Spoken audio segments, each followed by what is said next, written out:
aspirants அனைவருக்கும் அன்பு வணக்கம். நான் முதல்வன் மற்றும் AICSCC இணைந்து நடத்தும் மெயின்ஸ் 2025-2026 மெயின்ஸ் ஐ ஓப்பனர் ப்ரோக்ராமில் தான் நம்ம இருக்கோம். ஸோ இந்த செஷனில் நம்ம என்ன பார்க்க போகிறோம்னா Indian society. So GS paper 1ல் வி ஹாவ் இந்தியன் சொசைட்டி. அதில் வந்து நிறைய சாப்டர்ஸ் இருக்குது. ஸோ நம்ம அதுக்குள்ளே வந்து globalization, effect of globalisation on Indian society அப்படின்னு ஒரு டாபிக் இருக்குது. அந்த டாப்பிக்கை பற்றி தான் நம்ம பார்க்க போகிறோம். ஸோ எவ்ரி இயர் யூபிஎஸ்சியில் ஜிஎஸ் பேப்பர் 1ல் குளோபலைசேஷன் வந்து இந்தியன் சொசைட்டி எப்படி அஃபெக்ட் பண்ணுதுன்னு at least one question in every year. So it is very important topic. So அதுதான் நம்ம இந்த டாப்பிக்கில் பார்க்க போகிறோம். So effects of globalisation. So இதான் நம்ம பார்க்க போகிறோம். ஓகே, ஸோ நம்ம ஃபஸ்ட்டு பிஓக்யூவை பார்த்துடலாம். ஓகே, ஸோ ஃபர்ஸ்ட் கொஸ்டின் என்ன கேட்டிருக்காங்கன்னா, are we losing local identity? Local ஐடென்டிட்டியை நம்ம லூஸ் பண்ணுறோமா for the global identity? So global ஐடென்டிட்டிக்காக நம்ம லோக்கல் ஐடென்டிட்டியை லூஸ் பண்ணுறோமா அப்படின்னு ஒரு கொஸ்டின் கேட்டிருக்காங்க. So are we losing our local identity? So this is one question, global ஐடென்டிட்டிக்காக, right? So second, globalisation is generally said to promote cultural homogenization, but due to this cultural specificities appear to be strengthened in the Indian society. So இந்த question என்ன கேட்டிருக்காங்கன்னா, globalisation cultural ஹோமோஜனைசேஷன் cos பண்ணுமா அப்படிங்கிற மாதிரியான angle. So இங்கே வந்து cultural ஹோமோஜனைசேஷன் பற்றி question கேட்டிருக்காங்க. So அடுத்த கொஸ்டின் என்ன கேட்டிருக்காங்கன்னா, to what extent globalisation has influence the core of cultural diversity? So cultural டைவர்சிட்டியை எப்படி அஃபெக்ட் பண்ணியிருக்கு? ஸோ அந்த ஆங்கிளில் கேட்டிருக்காங்க. ஸோ ஃபர்தராக regarding diversity and pluralism. So again, globalization, diversity and pluralism எப்படி affect பண்ணுது? Next question, aggressive consumer culture. So globalization வந்து consumer culturism ரொம்ப aggressive promote பண்ணுதா? So அந்த angle question கேட்டிருக்காங்க. Then effect of globalization on skilled young and unmarried women. So இந்த globalization வந்து எப்படி unmarried women affect பண்ணுது? ஸோ அந்த angle ஒரு question கேட்டிருக்காங்க. Then again, positive negative impacts of globalization on women. So question வந்து ரொம்ப ஜெனரிக்கா. So what are the positives and negatives impacts on the globalization on women? So again, the question is on women. So women வச்சு இது வரைக்கும் ரெண்டு question கேட்டிருக்காங்க. Then effects of globalization on aged population, அதாவது எல்டர்லியில் எப்படி elderly பாப்புலேஷனை globalisation affect பண்ணுது? So இந்த ஆங்கிளில் கேட்டிருக்காங்க. ஸோ இதுலேருந்து நமக்கு என்ன தெரியுது? ஸோ இந்தியன் சொசைட்டியில் வேரியஸ் வல்னரபிள் குரூப்ஸ் இருக்காங்க. அந்த வல்னரபிள் குரூப்ஸை வந்து எப்படி குளோபலைசேஷன் அஃபெக்ட் பண்ணுது? ஸோ இந்த ஆங்கிள் ஒரு கொஸ்டின் கேட்டிருக்காங்க. இதை தவிர வந்து எப்படி நம்மளோட கல்ச்சரை அஃபெக்ட் பண்ணுது? ஸோ லோக்கல் ஐடென்டிட்டியை நம்ம எப்படி லூஸ் பண்ணுறோம்? எப்படி வந்து கல்ச்சுரல் ஹோமோஜனைசேஷன் ஆகுது? ஸோ கல்ச்சர் எப்படி அஃபெக்ட் பண்ணுதுங்கிற ஆங்கிளில் கொஸ்டின் கேட்குறாங்க. அப்படி இல்லைனா கன்சியூமர் கல்ச்சரிசம், மெட்டீரியலிசமே குளோபலைசேஷன் எப்படி ப்ரொமோட் பண்ணுது? ஸோ இந்த 3 ஆங்கிள் தான் இது வரைக்குமே கொஸ்டின்ஸ் கேட்டிருக்காங்க. ஸோ நம்ம அதை தான் இந்த வீடியோவில் பார்க்க போகிறோம். ஸோ ஃபஸ்ட்டு நம்ம குளோபலைசேஷனா என்ன அப்படின்னு பார்த்துடலாம். So globalisation, so this is simply an NCERT definition. So integration, interconnectedness, so அதுதான் வந்து globalisation. So interdependence, interconnected and integration. So இந்த மூணுமே ப்ராசஸ். ஸோ இந்த ப்ராசஸ் ஆஃப் இன்டகிரேஷன் தான் it's nothing but globalisation. But யாரை இன்டகிரேட் பண்ணுது? Different people, different region, different countries in the world. So across the world it connects people, it connects multiple region, it connects the whole world. So அதுதான் வந்து interdependence, interconnectedness and integration. So இதை connect பண்ணுறது தான் globalization. So இதுதான் வந்து ரொம்ப சிம்பிளான definition. So you can write this definition because it is the NCERT definition. Okay, so in this way the world has become a global village, right? So ஒரு small villageனா it is like connected. ஒரு இடத்துல நடக்கிறது இன்னொரு இடத்துல affect பண்ணுவோம், இல்லை இன்னொரு இடத்துக்கு ஈஸியாக தெரியும். ஸோ அதே மாதிரி வேர்ல்டு, இவ்வளோ பெரிய வேர்ல்டு வந்து ஒரு குளோபல் வில்லேஜ், ரொம்ப சின்ன வில்லேஜாக ரொம்ப ஷார்ட் ஆகிடுச்சு. So compression in time and space, டைமும் கம்மியாகிடுச்சு, ஸ்பேஸும் கம்மியாகிடுச்சு. So that's a compression time and space அப்படின்னு சொல்லலாம். குளோபல் வில்லேஜ் அப்படின்னு நம்ம சொல்லலாம். ஓகே, ஸோ இதை மேஜராக ப்ரொமோட் பண்ணுற மெக்கானிசம் என்ன? ஸோ இந்த குளோபலைசேஷனை ட்ரிவன் பண்ணுற ஃபேக்டர்ஸ் என்ன அப்படின்னு பார்த்தோம்னா, குளோபல் கேபிட்டலிசம். இந்த குளோபல் கேபிட்டலிசம் தான் main driver of globalisation. So globalisation அப்படிங்கிறது ஒரு neo liberalism idea. So neo liberalism or கேபிட்டலிசமோட ஐடியா தான் இந்த குளோபலைசேஷன். ஸோ இதுதான் வந்து இந்த குளோபலைசேஷனை ப்ரொமோட் பண்ணுது. Okay, so there is a concept called rolling back of the state. For example, so let's say there is some country A. Okay, so we have economic programs, social programs, cultural programs. So we have so many ministries. Let's say Ministry of Women and Development launches schemes for women, right? It spends for the women development. Similarly, social justice ministry வந்து social justice சம்பந்தமா spend பண்ணுவாங்க, right? So அப்போ ஸ்டேட்டோட role வந்து ரொம்ப அதிகமாக இருக்கும். இந்த ஸ்டேட்டோட ரோலை we have to rolled back. Let's say இதுதான் ஸ்டேட்டோட ரோல். லெட்ஸ் சே 100% அப்படின்னா we have to roll back the state, go back to, let's say you should restrict the role of the state to 20%. So that is what rolling back of the state. Government வந்து just regulate மட்டும் தான் பண்ணணும், மற்ற எந்த விஷயத்துலையும் தலையிடக்கூடாது, market தான் தலையிடணும் அப்படிங்கிறது தான் இந்த rolling back of the state. இந்த கண்டெக்ஸ்டில் தான் நமக்கு குளோபலைசேஷன் ஆரிஜினேட் ஆகி ரொம்ப எல்லா கண்ட்ரியையும் இன்டகிரேட் பண்ணுது. ஸோ இதை நம்ம இன்னொரு வார்த்தையில் என்ன சொல்லலாம் அப்படின்னா deterritorialization. ஸோ சின்ஸ் ஒரு கண்ட்ரியையும் இது ஈஸியாக கனெக்ட் பண்ணுறதுனால நம்ம இப்போ தான் பார்த்தோம் குளோபல் வில்லேஜ் அப்படின்னு.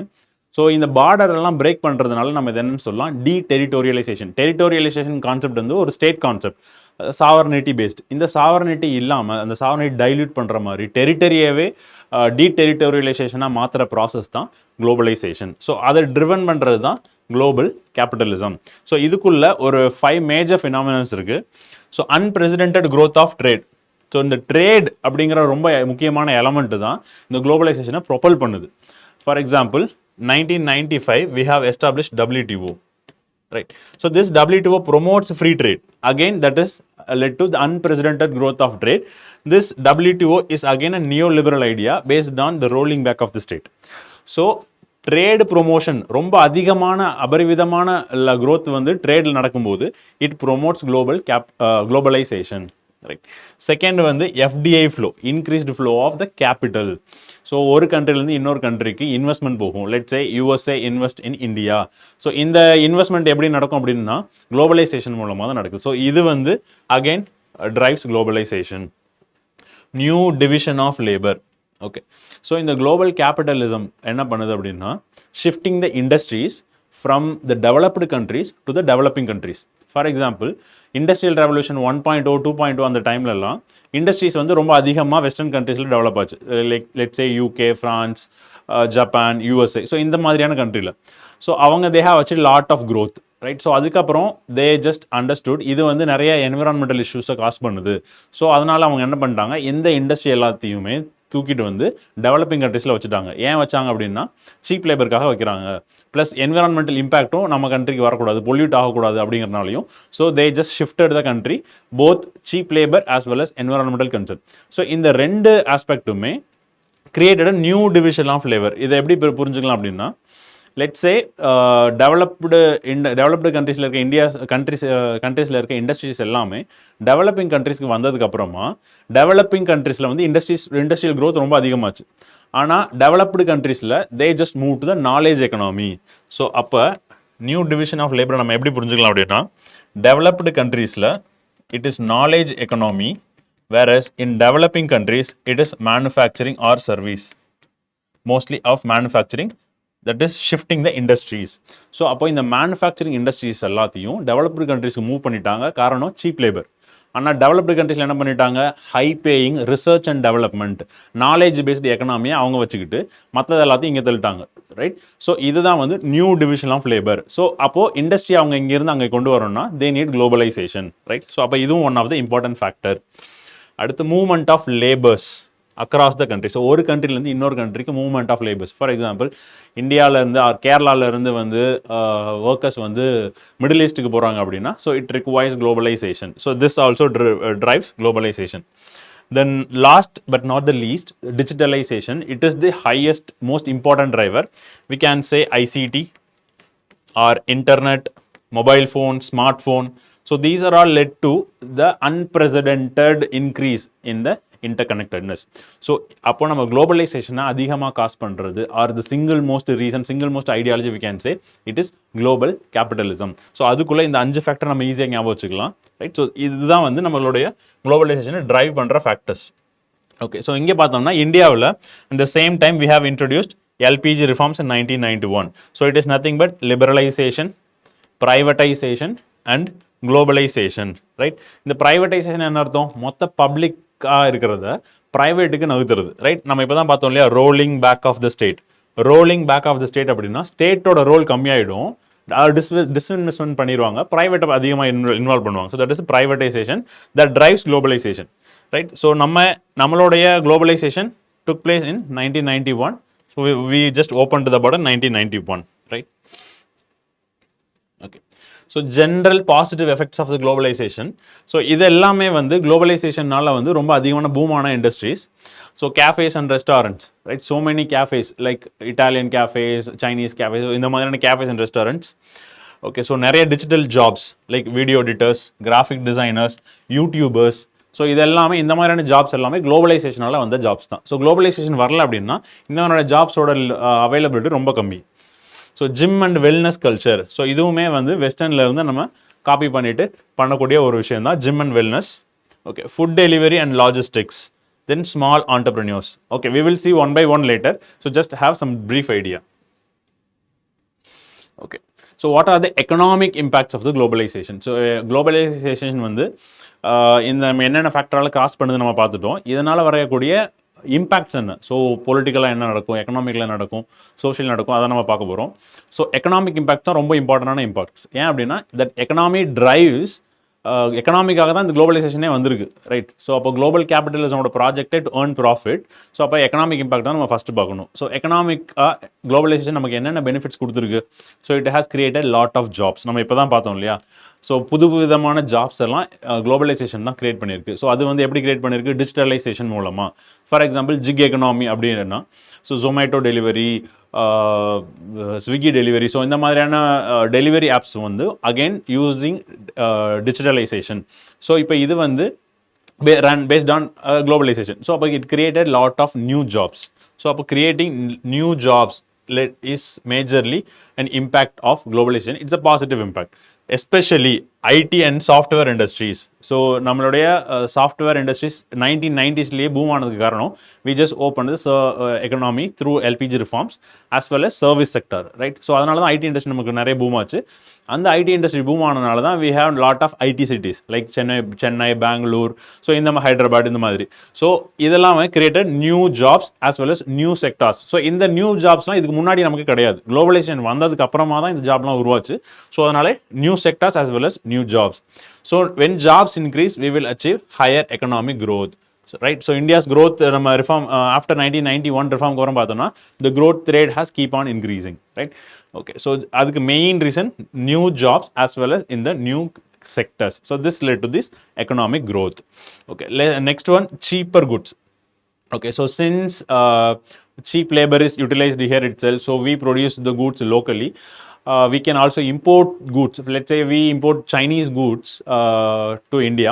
ஸோ இதெல்லாமே வந்து சீப் குட்ஸ். ஸோ நம்மளுடைய முன்னாடி இருந்த ப்ரைஸை விட இப்போ இருக்க ப்ரைஸ் வந்து கம்மியாக இருக்கும். ஸோ அதுவும் globalization one of the positive aspect. Technology transfer, not just technology as well as fund. So both fund and technology, let's say in the form of FDA, foreign direct investment, அதுவாக இருக்கட்டும், இல்லை டெக்னாலஜியாக இருக்கட்டும். So இதெல்லாமே வந்து குளோபலைசேஷனால் கொண்டு வரக்கூடிய விஷயங்கள். So இதனால தான் நம்ம இந்த பாசிட்டிவ் எஃபெக்ட்னு சொல்கிறோம். ஸோ இதை பண்ணுறது MNCs. ஸோ பாசிட்டிவை பொறுத்த வரைக்கும் மேஜர்லி ஜாப் கிரியேஷன். இந்த ஜாப் கிரியேஷனால் we achieve economic growth, right? Also through FDA as well as technology transfer, we achieve the economic growth, right? So this is a positive effect.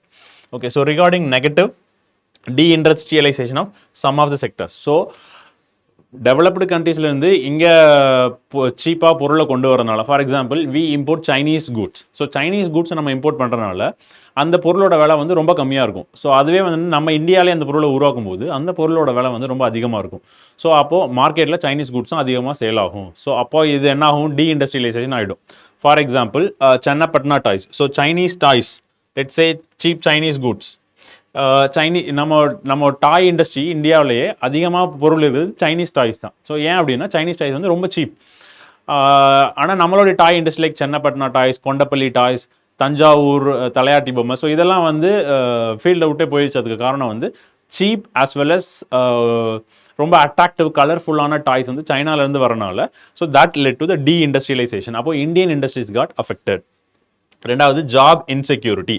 So இதை வந்து நம்ம என்ன ஆங்கிளில் பார்க்குறோம்னா, நம்ம இப்போ தான் பார்த்தோம் டிஜிட்டலைசேஷன் மூலமாக கிக் எக்கனாமி ப்ரொமோட் ஆகுது. அதாவது இந்த ஃபுட் டெலிவரி பண்ணுறவங்க, இல்லை any kind of delivery, Amazon, Flipkart, any delivery guys. So இவங்களுடைய ஜாபுக்கு வந்து there is no security, right. So formal sector மாதிரி இருக்கும், but it is like temporary jobs, there is no job security. So அதனால் இதுவும் one of the negative aspect. Then widening inequalities. So high skilled லேபராக இருந்தாங்கன்னா they will get benefit from the globalisation. For example IT workers, software உங்களுக்கு தெரியும், coding தெரியும், if you are an AI or ML expert அப்படின்னா, so we will get lot of salaries. But if you are low skill அப்படின்னா it is very difficult to even get a job. So அப்போ இந்த இன்இக்வாலிட்டியை create பண்ணும் economical ஆங்கிளில். So these are all economic aspects. So next வந்து நம்ம பார்க்க போகிறது social aspects. Okay, so rise of global culture. Okay, so நம்ம வந்து டீடெரிட்டோரியலைஸ் பண்ணிட்டோம், பார்டர்ஸ்லாம் ஓப்பன் பண்ணிட்டோம், இன்டர்நெட் இருக்குது. ஸோ ஒரு பாட்டில் நடக்கிறது இன்னொரு பாட்டுக்கு இது ரொம்ப ஈஸியாக அடுத்த செகண்டே தெரிஞ்சிடும், ரைட். ஸோ அப்போ rise of the global culture எந்த மூலயமா? So lot of things, right. So especially நம்மளோட சாப்பாடு, food habits, dressing habits, sports habits, even cinema. So இந்த மாதிரியான ஆஸ்பெக்ட்ஸ் எல்லாமே குளோபலோடைய இன்ஃப்ளூயன்ஸ் வந்து இந்தியாவில் ரொம்ப அதிகமாக இருக்குது, right. So this is rise of global culture. Second one, better awareness. Okay, for example, human rights, gender equality as well as environment. Okay, so நம்ம internet இருக்கனால தான் ஒரு இடத்துல இன்னொரு நடக்கிற வயலேஷன்ஸ் நம்மளால் ஈஸியாக தெரிஞ்சுக்க முடியுது. ஃபார் எக்ஸாம்பிள் வந்து காசாவில் வந்து ஹியூமன் ரைட்ஸ் வயலேஷன் நடக்குது அப்படின்னா, so through internet we can easily understand. Global media நம்மளுக்கு அதை ரிப்போர்ட் பண்ணிகிட்டே இருப்பாங்க. So we can understand. So அப்போ இன்னொரு கண்ட்ரியில் நடக்கிற human rights violation, for example இந்தியாவிலே ஒரு ஹியூமன் ரைட்ஸ் வயலேஷன் நடக்குதுன்னா அதை குளோபல் கண்ட்ரிஸ் தெரிஞ்சுக்குவாங்க. ஸோ இந்த மாதிரியான அவேர்னஸை இதுதான் உருவாக்குது, right. Then improved education access, especially the YouTube learning. So lot of online coaching material has come like Unacademy and etc. But YouTube has become one of the most important education platform. So நீங்களும் video யூடியூப்ல தான் பார்க்குறீங்க. So அப்போ இது வந்து one of the social impact positively. Okay, second one negative. Okay, cultural homogenisation ரொம்ப ரொம்ப இம்பார்ட்டண்டான டேர்ம். ஸோ கல்ச்சரல் ஹோமோஜனைசேஷன்னா என்ன அர்த்தம்னா, ஸோ நம்ம வந்து different cultures, so Tamil Nadu culture is different, Kerala culture is different, all together we take Indian culture is different, western culture is different. ஆனால் globalization வந்து ரொம்ப வெஸ்டர்ன் இன்ஃப்ளூயன்ஸை உள்ளே கொண்டு வரதுனால நம்மளுடைய local culture God eliminated.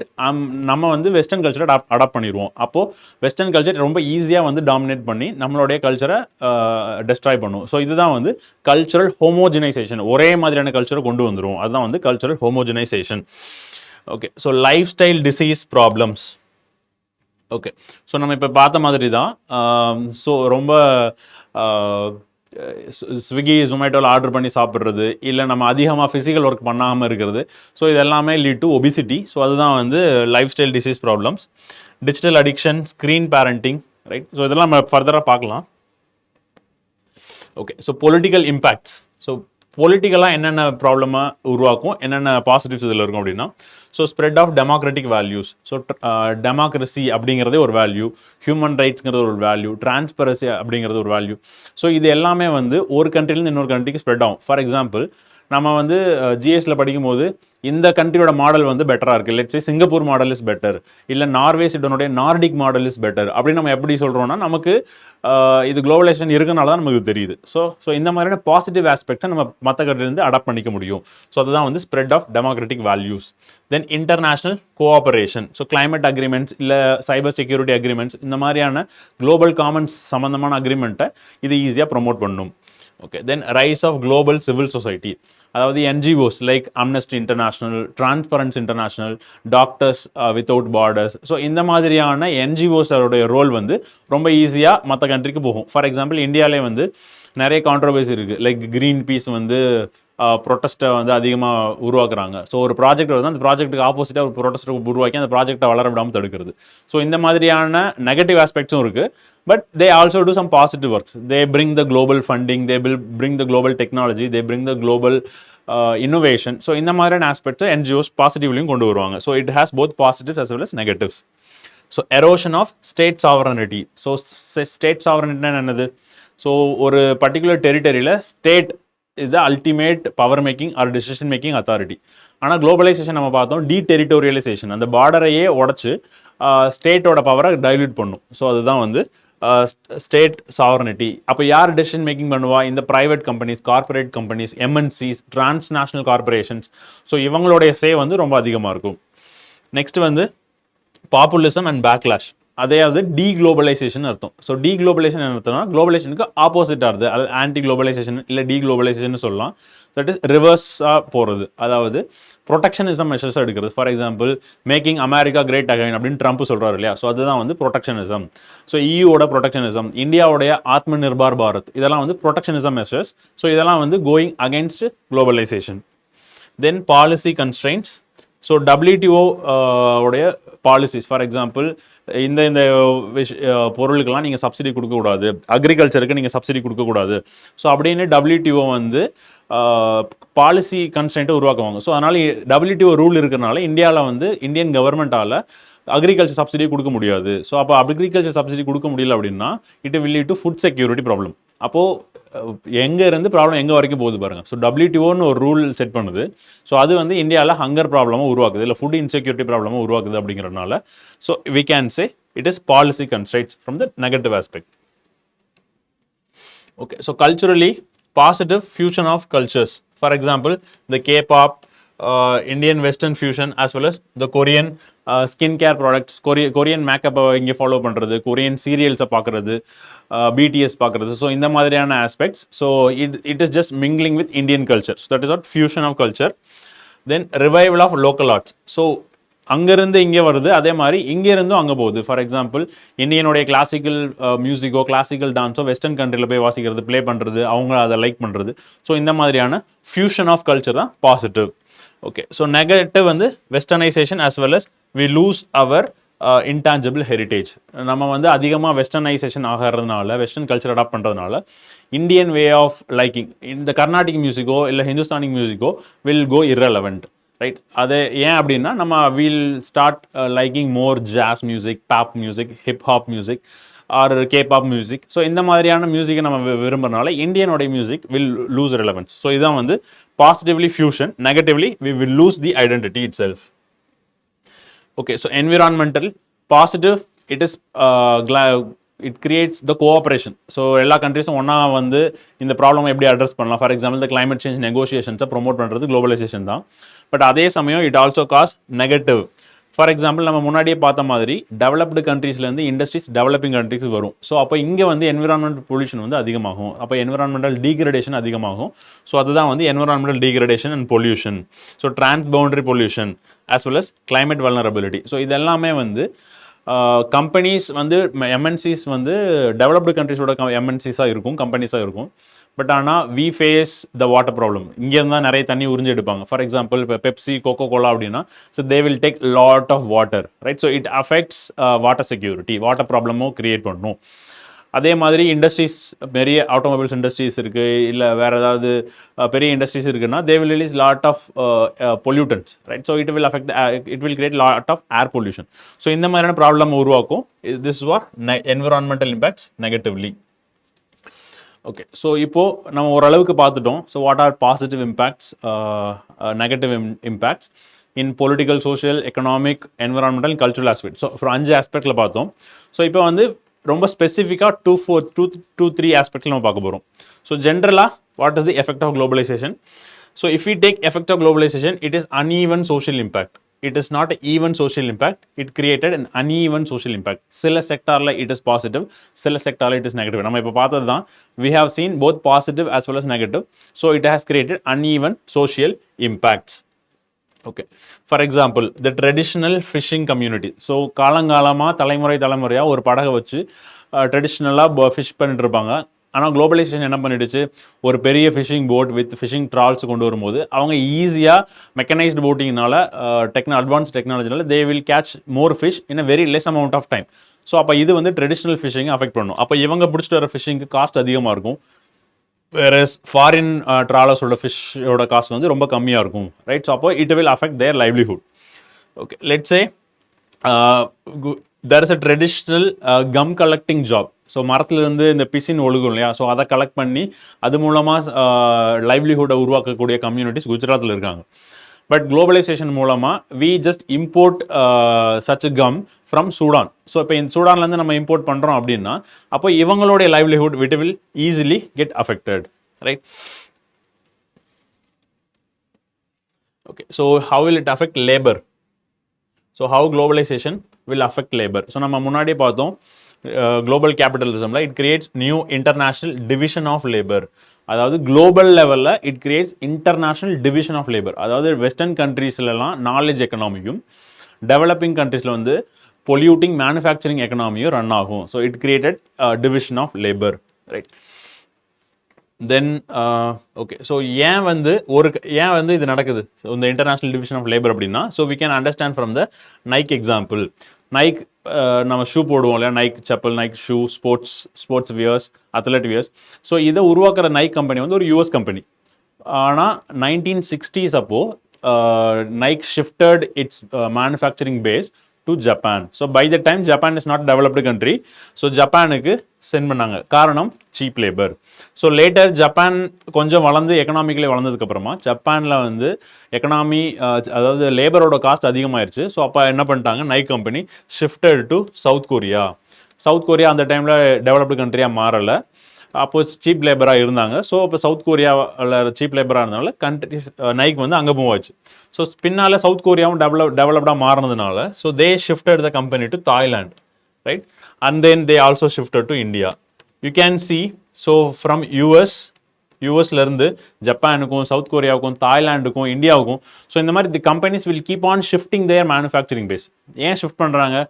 The only one reason is cheap labor. So cheap labor is the only reason. அப்போ தான் அவங்களுக்கு ப்ராஃபிட் அதிகமாக இருக்கும். ஸோ அப்போ cheap labor is the only reason Nike shifting its base. So that creates new international division of labor, right? So every stage it follows cheap labor concept, right? They never care for commitment to workers or the local economy, right? That is not their concern. So Karl Marx is correct in this, that capitalist always prefers profit, right? Okay, then what is the impact on labor? Insecurity and vulnerability, right? So at any time, let's say Thailand lo Nike irukku appadina, immediately they close Nike industry in Thailand, they move to India appadina, idha nambi livelihood ah irundhavangaloda job security poirum, right? So there is no job security. So that is what insecurity and vulnerability. Okay, so employees ku flexibility irukku, whereas workers ku and flexibility kadiyadu, they always face instability. Then urban middle class youth. Okay, so urban middle class youth தான் one of the greatest beneficiaries of globalization. ஏன் அப்படின்னா IT boom. So IT boom வந்து create a lot of new software industries, right? Computer based industries. So in the IT boom, industries created new jobs. So that has given opportunities to urban middle class youth. Then agriculture traditional இண்டஸ்ட்ரியில் ஒன்று இண்டஸ்ட்ரியே இல்லாமல் போயிடுச்சு. Traditional industries ஒருவேளை agriculture இருந்தாலும் அங்கே வந்து disguised unemployment தான், stagnation தான். ஸோ அப்போது பாசிட்டிவாக it has created new employment, but negatively it affected the traditional industries, it affected the agriculture sector, as well as there is no job security, even like gig economy, workers job security கிடையாது, there is no social security. So இதுதான் வந்து major impacts on labor. Okay, so நம்ம இப்போ என்ன பார்க்க போகிறோம், how it affects caste, one of the important topic as well as the favorite topic of UPSC. So globalisation வந்து எப்படி வந்து காஸ்ட் அஃபெக்ட் பண்ணும், right? So impact of globalisation on caste, right? Okay, so traditional society and globalised சொசைட்டியோட டிஃப்ரென்ஸை பார்க்கும்போதே நம்மளால் அது ஈஸியாக புரிஞ்சுக்க முடியும். ஸோ ட்ரெடிஷ்னல் சொசைட்டியில் வந்து நம்மளுடைய சோஷியல் ஸ்ட்ராட்டிஃபிகேஷன், பீப்புளை நம்ம எப்படி செக்ரிகேட் பண்ணி வச்சுருக்கோம்னா based on caste, right? Though 4 varnas, right? So based on which நம்ம ட்ரெடிஷ்னல் சொசைட்டி ரன்னிங். ஸோ இதுதான் வந்து based on birth, caste and religion. So இதுதான் வந்து நம்மளோட traditional classification. So it promoted endogamy. So அப்போ we have to marry within the caste, you have to marry within the religion. அந்த எண்டோகேமியை promote பண்ணிட்டு இருக்கிறது தான் ட்ரெடிஷ்னல் சொசைட்டியோட ஃபீச்சர். இது எப்படி வந்து குளோபலைஸ் சொசைட்டியில் மாறி இருக்குன்னா, இங்கே சோஷியல் ஸ்ட்ராட்டிஃபேக்ஷன் இருக்குது, இங்கேயும் சோஷியல் ஸ்ட்ராட்டிஃபிகேஷன் இருக்கா அப்படின்னா இங்கேயும் இருக்குது. ஸோ இங்கேயும் சோஷியல் ஸ்ட்ராட்டிஃபிகேஷன் இருக்குது, பட் அந்த பேராமீட்டர்ஸ் வந்து மாறிடுச்சு. முன்னாடி வந்து நம்ம we have based on birth, caste and religion. ஆனால் இப்போது அது எப்படி மாறிடுச்சு, based on class. So based on money, wealthiness. So அது மூலமாக it created social stratification. For example based on residents. So there is a New Delhi and Old Delhi. Old Delhi people are poor and New Delhi people are rich. In the same way we can understand North Chennai and South Chennai. So it created a class division based on wealthiness, right? Second, education. So நான் ஐஐடியில் படிச்சிருக்கேன், நீ local காலேஜில் படிச்சிருக்கேன். So that created a division, right? So that also led to a social stratification based on education and based on occupation, whether you are doing an MNC job, whether you are working in Apple, whether you are working in Samsung, whether you are working in Infosys, is altogether different, whether than you are working in some small scale MSME job, right? Again, that also creates a stratification. So a social stratification globalized society la irukku, but it has transformed from caste, class and religion to based on class. The new criteria is class based stratification, right?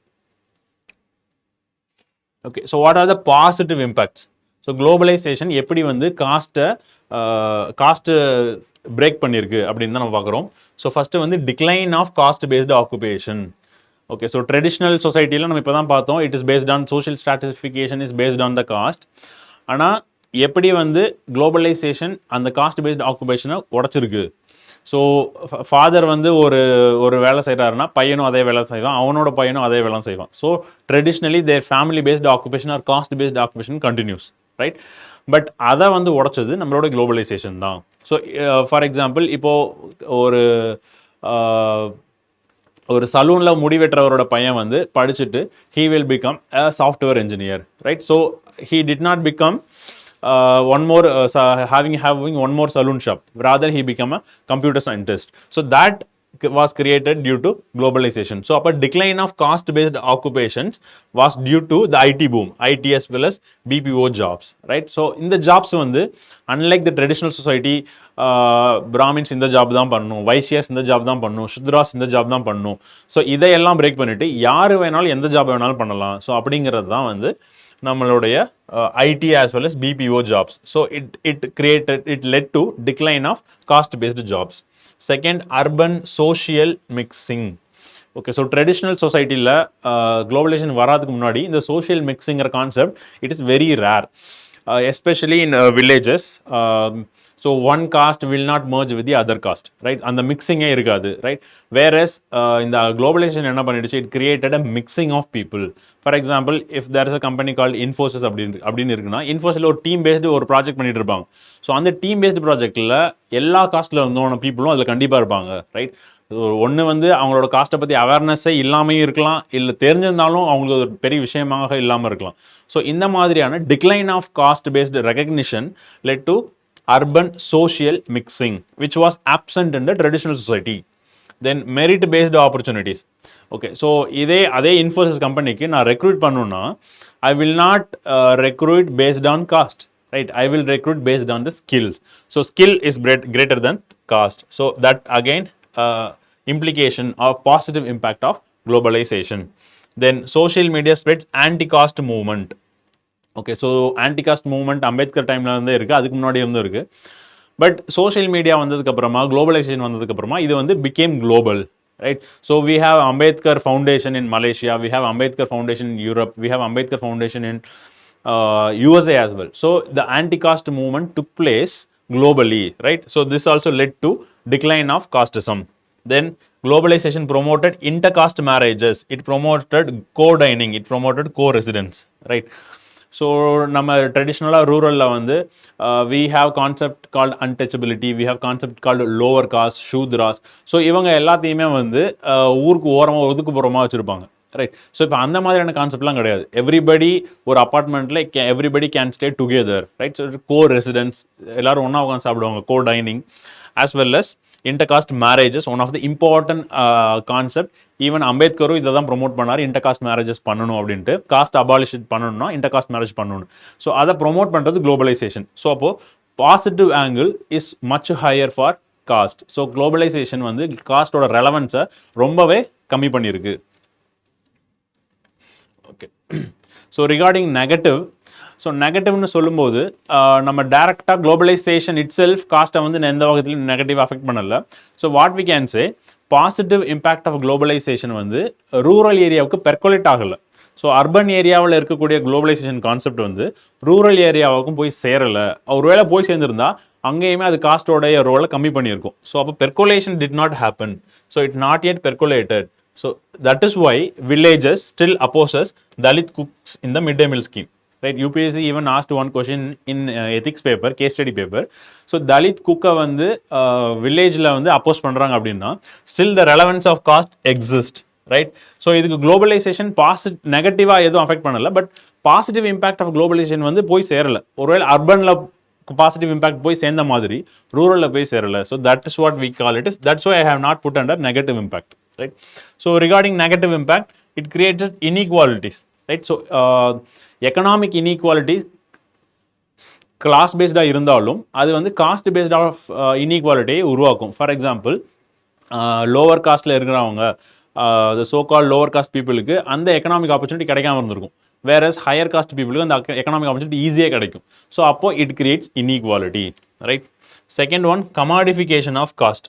Okay, காஸ்ட்டை வச்சுட்டு economic activity பண்ணுறது. For example Dalit cuisine tourism. So Dalit குசைனை வச்சுக்கிட்டு வந்து டூரிசமாக promote பண்ணுறது, இல்லை ஃபுட்ஸை ப்ரொமோட் பண்ணுறது. So there is an ecommerce platform call Dalit foods. So அதே மாதிரி வந்து Brahmin stay, so Brahmin home stay அப்படின்னு கேரளாலலாம் சில கான்செப்ட்ஸ் இருக்குது. ஸோ இந்த மாதிரி காஸ்ட்டை வந்து எக்கனாமிக் ஆக்டிவிட்டியாக மாற்றுறது தான் commodification of caste. Okay, so இது வந்து briefly a negative aspects. So more in terms of positives. So globalization வந்து காஸ்ட்டை ரொம்பவே கம்மி பண்ணிருக்கு. டிக்ளைன் ஆஃப் காஸ்ட் அப்படின்னே நம்ம சொல்லலாம். Negative impact is very less. Okay, so காஸ்ட்டை வச்சு கேட்டாங்கன்னா we can easily utilize goal 8. So SDG goal 8 says inclusive growth and development. So அதை நம்ம இங்கே இன்கார்பரேட் பண்ணிக்க முடியும். ஓகே, ஸோ நெக்ஸ்ட் நம்ம என்ன பார்க்க போகிறோம் அப்படின்னா குளோபலைசேஷன் அண்ட் கல்ச்சர். ஸோ கல்ச்சரை வந்து எப்படி குளோபலைசேஷன் வந்து அஃபெக்ட் பண்ணுது, ரொம்ப ரொம்ப ரொம்ப இம்பார்ட்டண்டான topic. UPSC has multiple times ask this topic. So அதனால் இந்த டாபிக் தான் குளோபலைசேஷன் பொறுத்த வரைக்கும் ரொம்ப இம்பார்ட்டண்டான டாபிக். ஸோ எப்படி வந்து குளோபலைசேஷன் இந்தியன் கல்ச்சரை அஃபெக்ட் பண்ணுது, இல்லை நம்ம பிஒய்க்யூலே பார்த்தோம் எப்படி வந்து நம்ம லோக்கல் ஐடென்டிட்டி நம்ம லூஸ் பண்ணுறோமா, நம்மளோட ஓன் ஐடென்டிட்டியை குளோபலைசேஷனால் லூஸ் பண்ணுறோமா. ஏன் அப்படின்னா நம்ம டீடெரிட்டோரியேஷன் பண்ணிட்டோம். அப்போ நிறைய குளோபல் ஃபோர்ஸஸ் இந்தியாவுக்குள்ளே வரும். ஸோ அப்போ we will easily adapt those culture. அப்போ நம்மளோட ஓன் கல்ச்சர் நம்ம lose பண்ணிடுவோமா.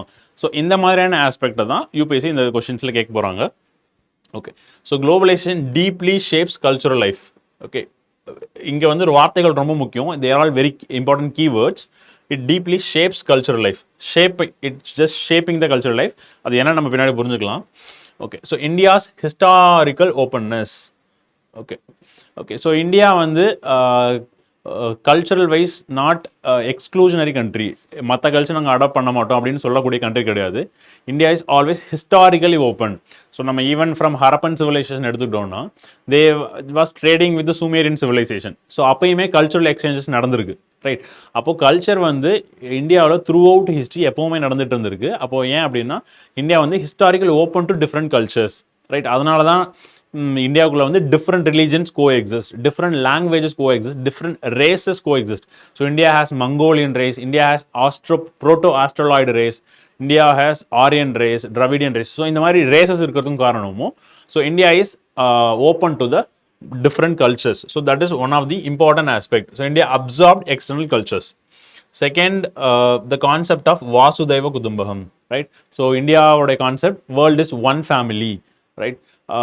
One family, one earth, one future. So இந்த மாதிரியான aspects எல்லாமே இந்தியனோட core aspect. So இதனால cultural வந்து India is never isolated.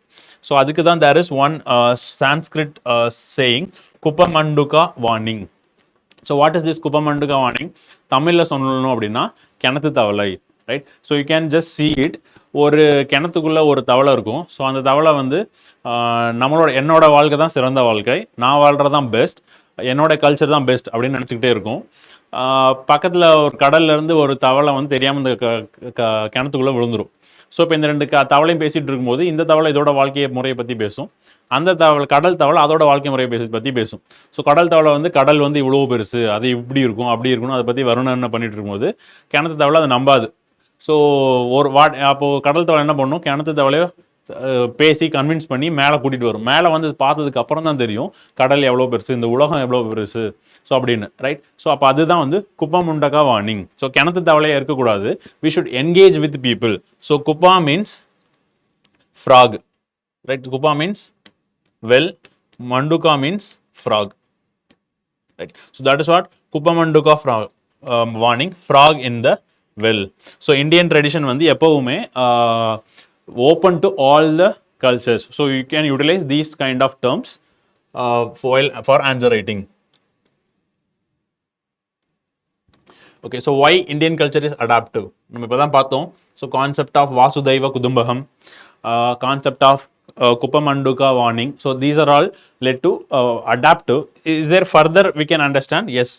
So pluralism built into everyday life. நம்மளோட everyday lifeலையும் we have we are interacting with different culture, different people, different religion, different caste, different language, right? So அப்போ pluralism வந்து just built in everybody's blood, right?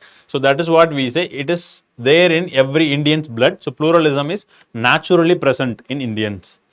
Second, reform movements. For example, Raja Ram Mohan Roy abolished sati based on the western tradition, right? அப்போ western culture ஓட influence எடுத்துக்கிட்டு அப்போ Indian culture இருக்க ஒரு negative element remove பண்றாரு, right?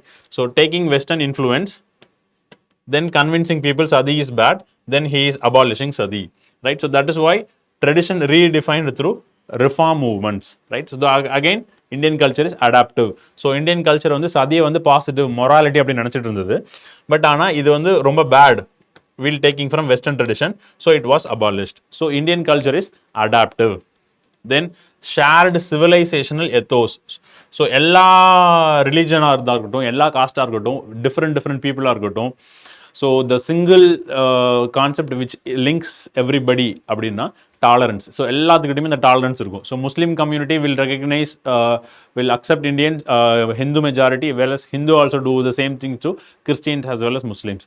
So இந்த மாதிரியான inter religious bonding எதனால் இருக்குது அப்படின்னா டாலரன்ஸ் அப்படிங்கிற சிங்கிள் கான்செப்ட் தான். So this is shared civilisational ethos. So that is இந்தியாவுடைய civilisational ethos. So that is why India is adaptive. Then indigenize the foreign. So anything comes from the western world or any part of the world, we will Indianize it. For example, pizza is an Italian food. அதை வந்து நம்ம என்னன்னு மாற்றிடுவோம், paneer tikka pizza. So அப்போ Indianise பண்ணிவிடுவோம். So English அங்கேருந்து வருது அப்படின்னா what we will do, we will make Tanglish, right? We will make ஹிங்கிலீஷ்.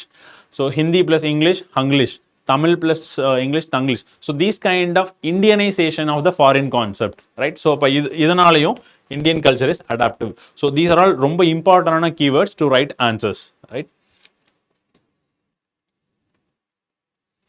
Okay, so mechanisms for integration. So the major is multinational brands. For example, McDonald's, KFC, Zara, right? So இந்த மாதிரியான multinational brands will lead to integration of global markets. So Zara வந்து இந்தியாவில் இருக்குது, மெக்டி வந்து இந்தியாவில் இருக்குது, KFC வந்து சென்னையில் தெருவுக்கு இருக்குது. ஸோ அப்போ இந்த மாதிரியான multinational brands will integrate the markets, right? Then global media and OTT platforms. So through OTT platforms நம்ம ஹாலிவுட்ஸ் மூவியை ஈஸியாக பார்க்க முடியும், நம்ம மூவியையும் ஹாலிவுட்ஸில் பார்ப்பாங்க, right? Okay, so 24/7 advertising will keep on happening, right? So if you open Instagram, YouTube, everywhere the advertisement culture is there, right? As well as the influence culture is there, right? Okay, so these are all the mechanisms which drives culture, right? Okay, so cultural anxiety. Okay, so there is a fear of local culture being overshadowed by the global trends. Okay, so global கல்ச்சரோடைய impact வந்து local கல்ச்சரை overshadow பண்ணிவிடும் அப்படிங்கிற ஒரு fear எப்போவுமே இருக்குது. So that we call it as cultural anxiety. Okay, so that led to a debate cultural erosion versus cultural adaptation. Okay, so cultural erode ஆயிருமா, நம்மளுடைய Indians own way of culture will get eroded due to the global culture? No. So that is the debate, whether the culture will erode or culture will adapt, right? So cultural erosion versus cultural adaptation is the debate. Okay, we all know cultural adaptation has always took place, right? Cultural erosion is very minimal. Okay, so cultural debates in today's India. Okay, so majorly cultural அப்படின்னு நம்ம பார்த்தோம்னா food habits, right? So நம்ம வந்து western ஃபுட்ஸை adapt பண்ணுறது, like pizzas, burgers, right? The McDonald burgers, KFC chicken. So இதெல்லாமே வந்து continental foods. So இதெல்லாமே affect the food styles, right? The second one is clothing and lifestyle, right? So we just simply follow the western way of styling, tie கட்டிக்கிறது, shoe போடுறது. So எல்லாமே western way of styling. So clothing and lifestyle. Then music, cinema and language. we often prefer to speak in English, right? So English la பேசுறது தான் status, high status அப்படி நினைக்கிற attitude. So அதெல்லாமே வந்து due to the globalization affecting culture. In the same way, music and cinema, right? So people, nobody will listen to the Carnatic music, but 99% of people will listen to the Western music, jazz, pop, right? So those kind of music. Okay, even the body language, social behavior will also affected by the globalization.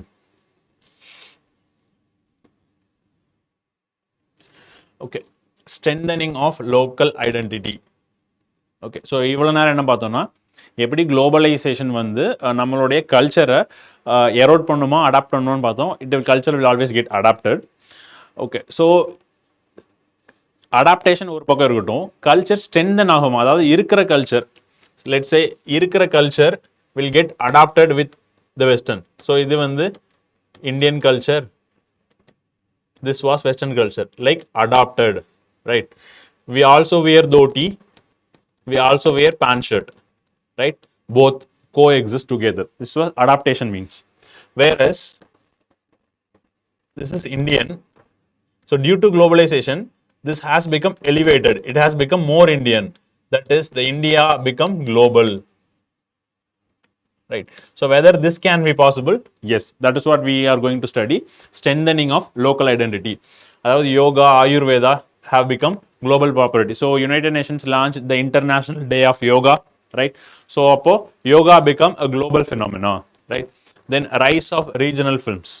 Okay, the OTT வந்ததுக்கு அப்புறமா Baahubali, triple R, Kantara, so இந்த மாதிரியான movies எல்லாமே global லெவலில் reach ஆகிடுச்சு. Even தங்கல், so இந்த மாதிரியான படமெல்லாம் குளோபல் லெவலில் ரீச் ஆகிருக்கு. So that is promoting the local films, அதாவது லோக்கல். ஸோ பாகுபலிங்கிறது வந்து ஒரு Telugu film. So it is a local film. This became a national phenomena, then it also went into a global level. So that is why we say it is strengthening the local identity. Then revival of handlooms and millets. So governments also promoting millets. We have international years of millets as well. So millets வந்து நம்ம global level கொண்டு போறோம். So நிறைய food கான்ஃபரன்ஸ்ல நம்ம மில்லட்டை வந்து project பண்றோம். So அப்போ மில்லட்டோட role வந்து குளோபல் லெவலில் அதிகமாகுது. Then Indian festivals celebrated abroad. So திவாலியை வந்து இப்போ நிறைய கண்ட்ரீஸில் இந்தியன்ஸ் மட்டும் இல்லாமல் மற்ற கண்ட்ரீஸுமே கொண்டாடுறாங்க. So that is what Indians also celebrate. Indian festivals also asserting itself. Then local brands go abroad. For example, Haldiram's, even Saravana Bhavan US ல இருந்து நிறைய வெஸ்டர்ன் கண்ட்ரீஸ்ல இருக்கு, மிடில் ஈஸ்ட்ல இருக்கு, ஆஸ்திரேலியால இருக்கு. So this is how the local identity got strengthened, right? So you can remember these examples. Okay, next one, homogenization versus globalization of culture. Okay, so homogenization என்ன அர்த்தம்? So again there is a debate. homogenization அப்படின்னா culture எல்லாமே ஒரே மாதிரியாக மாறிடுமா? அதாவது இந்தியனோட culture எல்லாம் போயிட்டு globalisation உள்ளே வரதுனால இந்தியன் கல்ச்சர் வெளியே போயிட்டு இந்த வெஸ்டர்ன் கல்ச்சர் வந்து இந்தியாவோட கல்ச்சராக மாறிடுமா அப்படிங்கிறது தான் ஹோமோஜனைசேஷன். எல்லாமே ஒரே மாதிரியாக மாறும், வெஸ்டர்ன் கல்ச்சர் தான் வேர்ல்டு ஃபுல்லாக மாறும் அப்படிங்கிறது தான் ஹோமோஜனைசேஷன் debate. Okay, then Glocalization. Okay, just see the word Glocalization. It is like localization versus globalization. So globalization plus local has become globalization. Glocalization. So glocalization அப்படின்னா லோக்கல் வந்து குளோபல் லெவலில் போகிறது, right? Glocalization. So நம்ம glocalization என்னன்னு பிறகு பார்க்கலாம். So first we will see what is homogenization. Okay, so global culture will dominate as well as the make societies culturally alike. Okay, so alike கல்ச்சராக மாறிடும். So western culture for example வந்து family ரொம்ப முக்கியமான concept இல்லை, individual freedom தான் முக்கியம், privacy முக்கியம் அப்படிங்கிறது வெஸ்டர்ன் கான்செப்ட். அது வந்து இப்போ இந்தியாவிலையுமே அதிகமாக வந்துகிட்டு இருக்குது. Role of family is going down. Concept call privacy, concept call individual freedom has getting increased, right? Okay, so this is concept call homogenization. Or we can also say westernization or cultural standardization. Now what is glocalization? Okay, so mixing global influence with local traditions. Okay, so global influence local oda mix பண்ணிக்கிறது தான் glocalization. So அதுக்கு நம்ம will see some examples. Okay, so glocalization as a market strategy.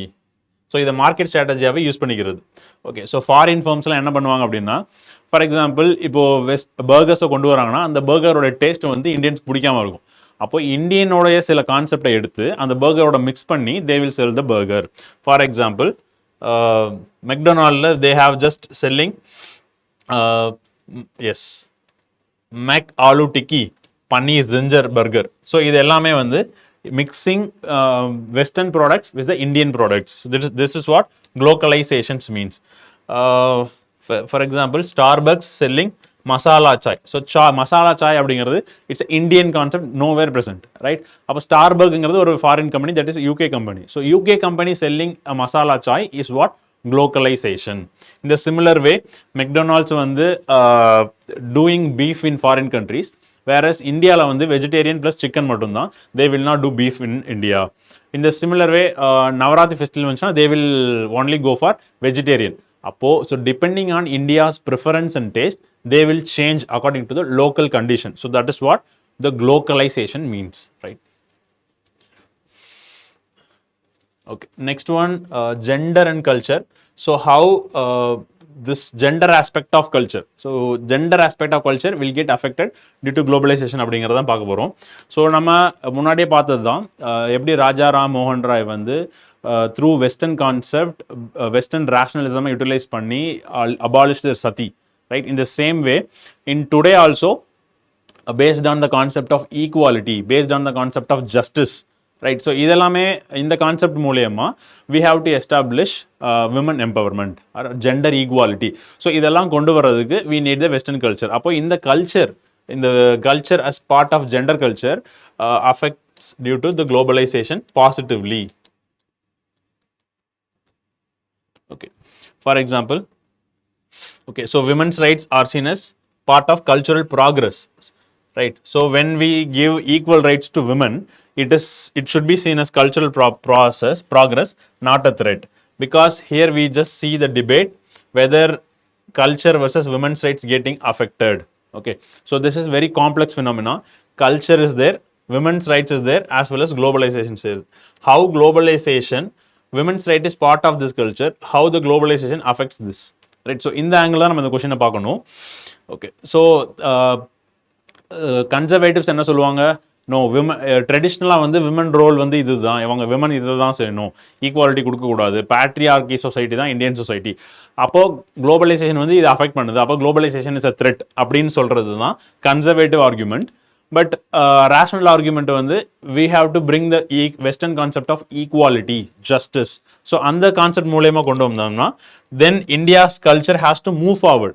So கரண்ட்டாக maybe Indian culture is patriarchal, ஆனால் western culture கொண்டு வரும்போது Indian culture has to move forward. So Indian culture has to progress. அப்போது அந்த மாதிரி progress ஆகும்போது we have to incorporate the women's rights, right? Okay, so what are the negative effects due to this? Lifestyle disease. So this one we are talking about in terms of culture, right? So the negative effects of globalization on culture. So number one, lifestyle disease. So due to the increased consumption of the sugary drinks, the soft drinks, right? Increased consumption of Coca-Cola, Pepsi, this and that, so many things. So due to their consumption, what led it led to obesity, it led to diabetes. So there is increased case of diabetes due to these things. So it created lifestyle diseases. Then food homogenization. Okay, so Indian tradition of eating rice, நம்ம 3 வேளைக்கு rice தான் சாப்பிட்டுட்டு இருந்தோம், ஆனால் இப்போ வந்து rice வந்து ஒரு வேளைக்கு சாப்பிட்டாலே பெரிய விஷயமா இருக்குது. அப்போது that led to food homogenization. But we are more influenced due to by the western foods. So in order to promote the cultural exchange, அதுக்காக தான் யுனெஸ்கோ வந்து creative network of gastronomy. So creative cities network given by UNESCO. So creative network on gastronomy. So this gastronomy is nothing but celebrating the local food, right? So India la rendu city irukku, Lucknow as well as Hyderabad. அப்போ இது வந்து food ஹோமோஜனைசேஷன் நடக்காமல் தடுக்கிறதுக்கான ஒரு initiative தான் UNESCO cultural heritage or cultural network of gastronomy. So food homogenization also one of the negative effect. Then debt consumption. அதாவது கடன் வாங்கியாவது ஒரு பொருளை வாங்கணும் அப்படின்னு நினைக்கிறது. ஸோ சார்வாக்கா ஃபிலாசபி, நம்ம ஏன்ஷியன் இந்தியன் ஃபிலாசபி, கடன் வாங்கியாவது நீ ஜாலியாக இருக்கணுங்கிற கான்செப்ட் தான். குளோபலைசேஷனும் ப்ராஃபிட்டை ப்ரொமோட் பண்ணுறதுக்காக த்ரூ மார்க்கெட்டிங் ஸ்ட்ராட்டஜி, இன்ஸ்டாகிராம்லையும் யூடியூப்லையும் மார்க்கெட்டிங் பண்ணிகிட்டே இருப்பாங்க. அதை பார்க்கும்போது நமக்கும் ஆர்வம் வரும். பக்கத்து வீட்டுக்காரன் வாங்கியிருப்பான். So status equal to spending. So அப்போது அதனால் it will promote the debt consumption as well as materialism. So this is also affecting Indian culture. Then erosion of traditional diets, right? So traditionally we eat millets, right? Kambu, varagu, ragi. So adellame decline aadichu. So these are all the negative effects. So I have given one model conclusion that Indian culture only absorbs, negotiates, reinterprets, right? So if any other foreign culture comes into the India, so what the Indian culture will do, the Indian culture will get simply eroded? No. So the Indian culture will negotiate with the Western culture or any other foreign culture. Then if it is suitable, it will adopt and it will progress, right? So this negotiation is one of the very important keyword with respect to different cultures, especially Indian culture and Western culture. Okay. So the last topic of culture of consumption. Okay, so கல்ச்சரை பொறுத்த வரைக்கும் dress, food, music மட்டும் கிடையாது. Culture is nothing but a whole way of life. So how globalization culture promotes கல்ச்சர்னா it promotes new consumption habits. Okay, so consumption ஹேபிட்டை அதிகமாக promote பண்ணும். So ஸ்டேட்டஸே ஸ்பெண்டிங்காக தான் இருக்கும், right? Spending equal to status. இப்போ யார் வந்து அதிகமாக ஸ்பெண்ட் பண்ணுறாங்களோ it shows their status, right? So car வச்சிருக்கிறது, பைக் வச்சிருக்கிறது, நியூ டைப் ஆஃப் பேனா வாங்குறது, நியூ டைப் ஆஃப் வாட்ச் வாங்குறது, நியூ டைப் ஆஃப் ட்ரெஸ்ஸஸ் வாங்குறது, நியூ டைப் ஆஃப் செப்பல்ஸ் வாங்குறது, நியூ டைப் ஆஃப் ஸ்பெக்டக்கிள்ஸ் வாங்குறது, etcetera etcetera. So it promotes lot of consumerism. So இப்போ status is equal to spending. அப்போ spending பண்ணாதான் status அப்படிங்கிற கான்செப்டை globalization தான் கொண்டு வருது. So it promotes aggressive culturalism. Okay, so the saving and frugality, அதாவது சேர்த்து வைக்கிற கல்ச்சரை வந்து society is no longer celebrating. Spending culture தான் society is celebrating, right? Okay, then shopping. So எல்லாரோட ஜாப்மே லெட்ஸ் சே 9 to 7 ஒர்க் அப்படின்னா அவங்களோட ரிலாக்ஸேஷனாகவே ஷாப்பிங் மாறிடுச்சு. Like the window shopping, cupboard shopping, etcetera etcetera. So இந்த மாதிரியான shopping culture has become a leisure activity, right? So அப்போ இதுதான் அவங்களுக்கு வந்து ஒரு ஜாலியாக ஒரு பீச்சுக்கு போகிறது, ஒரு கடலுக்கு போகிற மாதிரி they will go to malls and other shoppings, right? So the shopping has become a leisure activity. So அப்போ இதுவுமே எப்படி லெஷர் ஆக்டிவிட்டியாக வந்துச்சுன்னா due to the spending oriented culture, right? Okay, even the fashion industries, right? Like the Aishwarya Rai or Sushmita Sen or any other models, so who promote the makeup items, right? So that again promotes the consumption culture. Okay. Okay, so what it led to? Threat to the indigenous tradition. So globalization affects, these are the aspects. So it will affect the traditional craft, it will affect the traditional like literature kind of activity, right? Rather it will promote only the consumption. Okay. So MNC will attempt to patent Indian products like turmeric, basmati rice. So these are also negative effects. Displacement of traditional entertainers. So what you can see in the image, the Dombari community, right? So கயிறு மேலே ஏறி நடந்து போவாங்க இல்லையா? So முன்னாடியெல்லாம் இது வந்து ஒரு நாட் ஜஸ்ட் என்டர்டைன்மெண்ட், அது வந்து அவங்களுக்கு ஒரு லைவ்லிஹுட் மேக்கிங். ஸோ அவங்க அது மூலமாக ஏர்ன் பண்ணிட்டு இருந்தாங்க. But right now people are not interested in these kind of entertainment, right? So இது வந்து இப்போ just become only entertainment, not livelihood earning opportunities for them. So these are all ஏன் இது நடக்குது அப்படின்னா people are more interested in mall culture, going to cinema rather than going to this kind of traditional activity like circus, Dombari communities activities, right? So this also affected threat to indigenous communities. Okay, so last one, so how globalization affects women. Okay, so the effects are mixed. On the one hand it led to empowerment, on the other hand it also led to new vulnerabilities. So ரெண்டுமே நடந்திருக்கு, பாசிட்டிவாகவும் இருக்குது நெகட்டிவாகவும் இருக்குது. So positive அப்படின்னு பார்க்கும்போது so women educational career ஓரியன்டான goals அவங்களால pursue பண்ண முடியும். ஸோ அவங்க அதை பண்ணாங்கன்னா they will can get a job, right? Decent job. They can if they get a job அப்படின்னா they will get economic independence, right? Economic independence வந்துச்சுன்னா அவங்களுக்கு personal freedom இருக்கும், ஃபேமிலியில் டெசிஷன் எடுக்கிற அத்தாரிட்டி கிடைக்கும், ஜெண்டர் ரோல்ஸ் ஷிஃப்ட் ஆகும். So these are all the positive effects of women, right? Financial autonomy, personal freedom, exposure to global values and weakening of patriarchal control. ஏன் அப்படின்னா women சம்பாதிக்க ஆரம்பிச்சிட்டாங்க அப்படின்னா they can also have a say in the family matters, right? So it reduces the patriarchal culture. Okay, so negative, feminization of labor. Okay, labor aye feminization of labor. There is a labor system called pink collar labs. It's a pink collar jobs. So in the pink collar jobs is just limited to women alone, right? For example nursing, so அதை வந்து women தான் பண்ணுவாங்க. So அந்த மாதிரியான feminization of labor has been done by the globalization. Then safety issues, so sexual harassment at the workplace, right? One of the major safety issues, again that also negative impact. Then family tensions over autonomy. So since women economically become powerful, so that will lead to family tensions between the husband and wife, or the father and daughter, or mother and daughter, right? So இது வந்து creating a division between the woman and her family, right? Then workplace vulnerabilities, again the safety conditions, isolation, stress and mental health pressures. So isolation என்ன ஆங்கிளில் சொல்கிறோம் அப்படின்னா, mostly women get job in the urban cities, they have to separate from their families, so it creates mental stress problems due to the isolation. Double burden is one of the very important keyword. என்னதான் women படித்து வேலைக்கு போயிருந்தாலும் வீட்டுக்கு வந்து வீட்டு வேலையை செய்கிறது விமனாக தான் இருக்கும். ஸோ அப்போ வீட்டு வேலையும் செய்யணும், வெளியில் போய் ஜாப் வேலையும் பார்க்கணும். So that creates a double burden. So these are all some of the negative effects of globalization. Okay, so briefly on children, so how globalization affects children, just briefly. So முன்னாடி வந்து ட்ரெடிஷ்னலாக என்ன பண்ணிட்டு இருப்போம் அப்படின்னா, so joint ஃபேமிலியாக இருப்பாங்க society. அப்பா, மாமா, சித்தப்பா, பெரியப்பா, தாத்தா, பாட்டி அப்படின்னு எல்லாருமே இருப்பாங்க. ஸோ அவங்கெல்லாம் வந்து குழந்தைய கைட் பண்ணுவாங்க. ஸோ இப்போ வந்து family has become a nuclear family, அதாவது அம்மா, அப்பா, பையன் 3 பேர் தான் இருப்பாங்க. ஸோ அப்போது joint family has turned in to a nuclear family. So this is one aspect.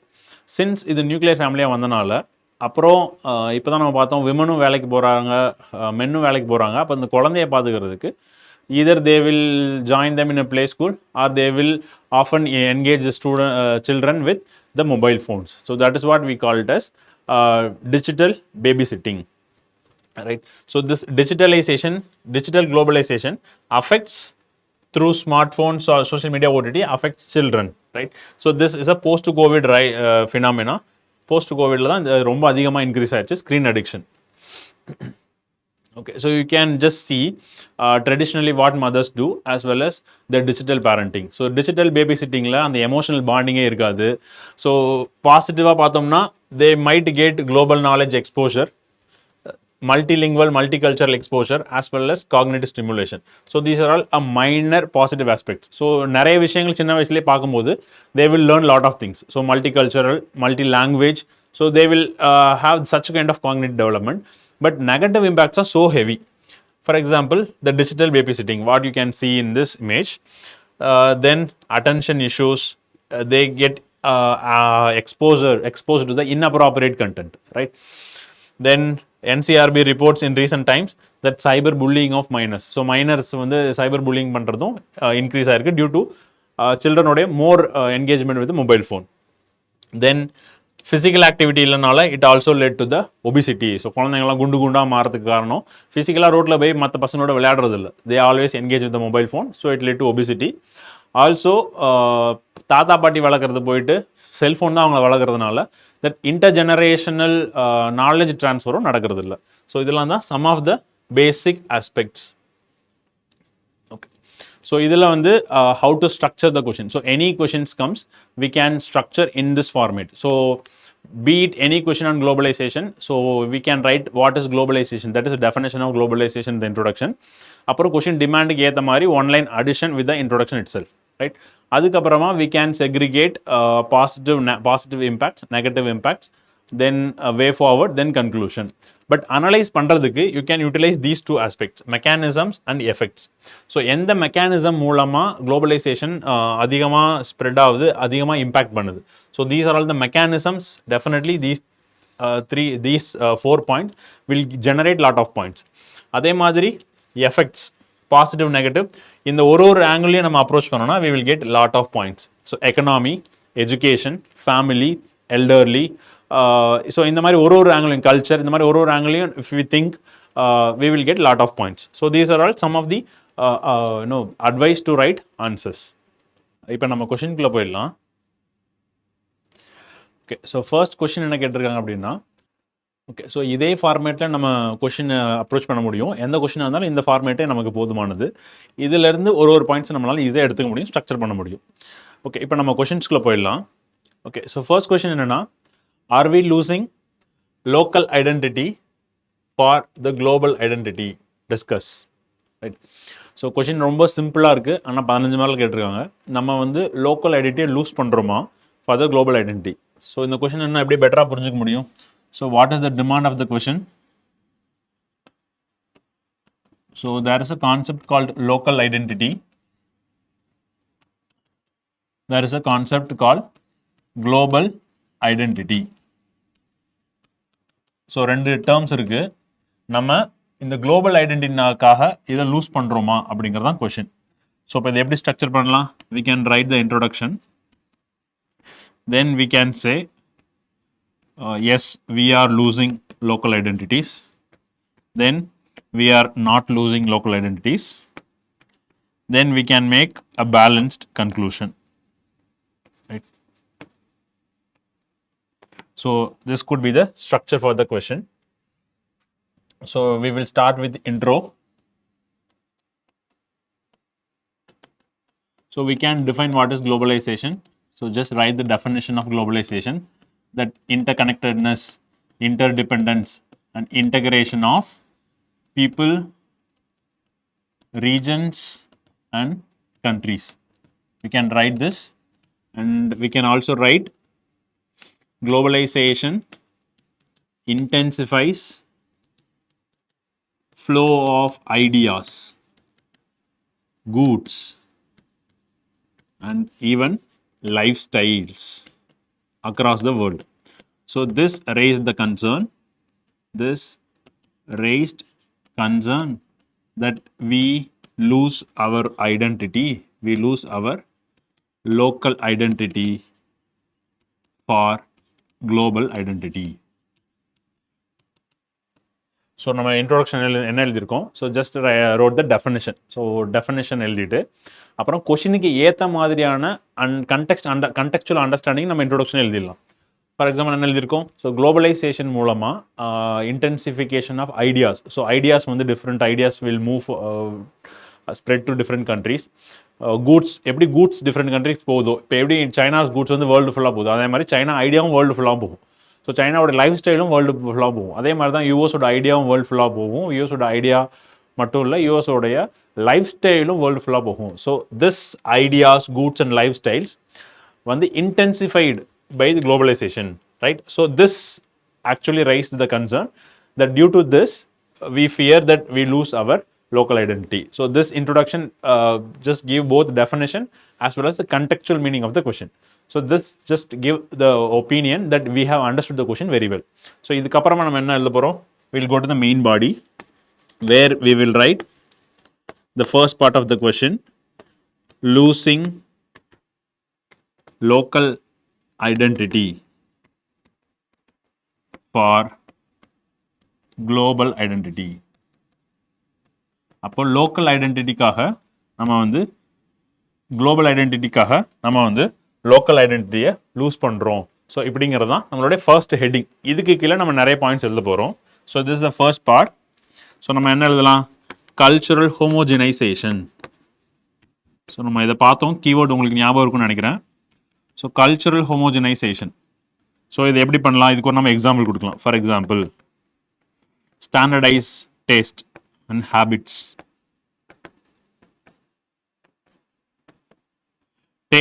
Taste எப்படி ஸ்டாண்டர்டைஸ் பண்ணலாம்? McD, KFC. So this is how the cultural homogenization took place, right? So this is one aspect. Second, westernization of culture, especially in the form of dressing style. இதுக்கு நம்ம என்ன example கொடுக்கலாம்? We can say wearing jeans instead of dhoti or pajama, kurta, right? So this is the second aspect, right? So third, what we can write? So we can talk about the third.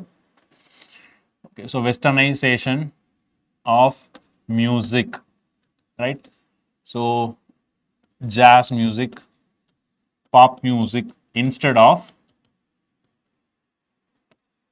Carnatic music, right? So we losing our local identity for the global identity, right? Then what else we can write? We can talk about the language, right? English preference over local language, Tamil, Telugu, Marathi, Punjabi, right? Then we can talk about degradation of marriage, right? So instead of family system, what will lead to? Live-in relationship, dating culture instead of our local marriage family based system. So degradation of family as well as marriage. We can further talk about decline of arts. For example, the Chinese goods or Chinese toys replaced traditional, or we can say Tanjore toys or Channapatna toys. So we have just added the key concept, keyword, and through example we will easily explain, right? So you can just see இந்த அளவுக்கு answer எழுதுனா நமக்கு போதும். So cultural ஹோமோஜனைசேஷன் எப்படி மாறி இருக்கு, right? Westernisation culture, தோட்டிக்கு பதிலாக we wear jeans. மியூசிக்கில் கர்நாடிக் பதிலாக ஜாஸ், லாங்குவேஜில் தமிழ், தெலுங்கு, மராத்திக்கு பதிலாக இங்கிலீஷ். அதே மாதிரி மேரேஜ் ஃபேமிலி, நம்மளோட ட்ரெடிஷ்னல் மேரேஜுக்கு பதிலாக the growing concept of cohabitation, live-in relationship, right? Then decline of arts, right? So in the madri different spheres la we just say yes, we are losing our local identity for the sake of global identity, right? But the question is a 15 marker, we have to write for 3 pages and we have one more aspect to write, right? So the next aspect is we are not losing our local identity. So this can be the heading. So இதுக்கு கீழ நம்ம என்ன எழுதலாம்? Glocalization. நம்ம பார்த்தோம், ஞாபகம் இருக்கும்னு நினைக்கிறேன். So glocalization என்ன அர்த்தம்? So just incorporating the global with local. So this is what glocalization. We have seen examples, right? Paneer Zinger burger, right? McDonald's. So this is what glocalization, strengthening our identity, right? Then we can also say cultural revival movement. For example, the yoga was declared International Yoga Day, right? Ayurveda has moved to different countries, right? So cultural revival. We can talk about regional cinemas going global, right? For example, Triple R, Kantara. We can also talk about the Indian festivals going abroad.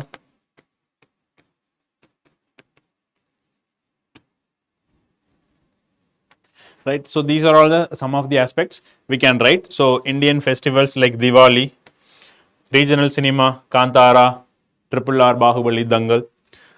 So these local identity also growing global.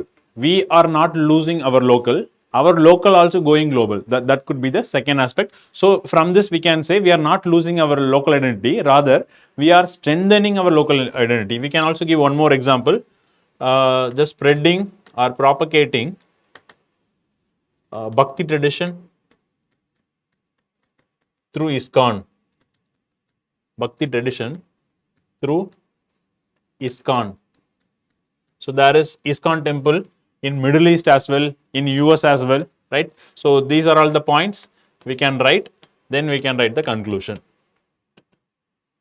So what we can say? Globalization and culture, right? So globalization and Indian culture. What will happen? Only cultural adaptation, and we will not lose identity, right? So cultural adaptation through negotiations. Negotiation, reinterpretation will be there, but cultural losing our cultural identity will not happen, right? So with which we can easily conclude the answer. I hope now you can understand how you can write this question. So the question is about how local identity, global identity, renduthukkulla link enna. So first aspect we will say yes, we are losing. Second aspect we can say we are not losing. Then we are making a balanced conclusion, right? Okay. So we'll go to the next question. Okay. So I hope the question is visible. Globalization has increased urban migration. So globalization enna pannirukama? Urban migration increase pannirukama. Skilled young unmarried women. Okay. So skilled young as well as unmarried women. So question is specific. அப்ப நம்ம ஆன்சரும் இதை வச்சு தான் எழுதணும். Young women, they are skilled and they are unmarried as well. Married women கிடையாது. Question is unmarried women from various classes. How this trend impacted upon their personal freedom and relationship with family. அப்போ migration, அதாவது unmarried women globalization மூலமாக migrate ஆகுறாங்க. இந்த migration எப்படி அவங்களோட personal ஃப்ரீடமையும் relationship with ஃபேமிலியும் அஃபெக்ட் பண்ணுது, right? I hope you understand the question. Even then will decode the question. The demand of the question is migration. இந்த மைக்ரேஷன் எதனால் வருதாமா? From globalization. ஸோ குளோபலைசேஷனால் அந்த மைக்ரேஷன் வருது. ஸோ இந்த மைக்ரேஷனால் விமன் மைக்ரேட் ஆகுறாங்க. யாரு? Unmarried young women, right? So இப்போ இது என்ன பண்ணுதான்? What is the question? How it affects personal freedom, how it affects relationship with family. அப்போ பர்சனல் ஃப்ரீடம்ல பாசிட்டிவும் இருக்கலாம், நெகட்டிவும் இருக்கலாம். ஸோ இதையும் அனலைஸ் பண்ணும், இதையும் அனலைஸ் பண்ணும். ரிலேஷன்ஷிப் வித் ஃபேமிலிலையும் பாசிட்டிவ் இருக்கலாம், நெகட்டிவ் இருக்கலாம். அப்போ இந்த ரெண்டு ஆஸ்பெக்ட்ஸையும் அனலைஸ் பண்ணும். அப்போ this is the question context, this is the analysis. I hope you understand the question demand. So இதுல இருந்து நம்ம அனலைஸ் பண்ண போறோம். ஓகே, ஸோ நம்ம இன்ட்ரோடக்ஷன் எழுதிடலாம். ஸோ இன்ட்ரோல நம்ம டெம்ப்ளேட் கொடுத்த மாதிரி just write the definition of globalization, that interconnectedness, interdependence and integration of regions, cultures, people, countries, right? So இதுக்கப்புறமா நம்ம என்ன எழுதலாம்? ஸோ எப்போவுமே டெஃபினேஷனுக்கு அப்புறமா we can write the contextual understanding of the question. So here what is the contextual understanding? Women migration. So traditional migration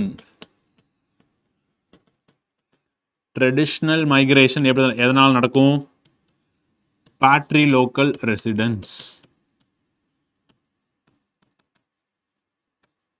But current migration எதனால் நடக்குது? It is consequence of globalization.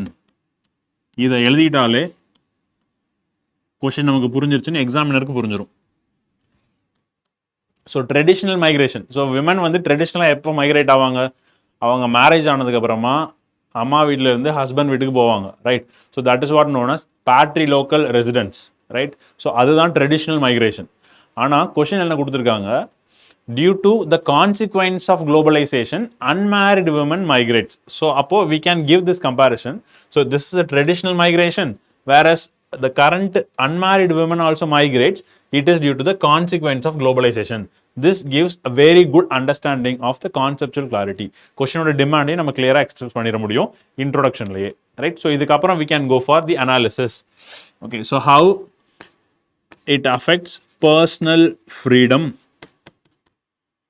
of women, right?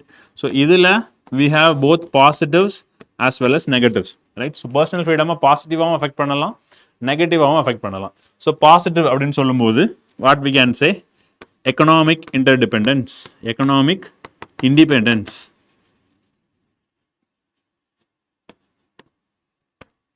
Yeah, women earn salary, women are not dependent on anyone for their livelihood, right?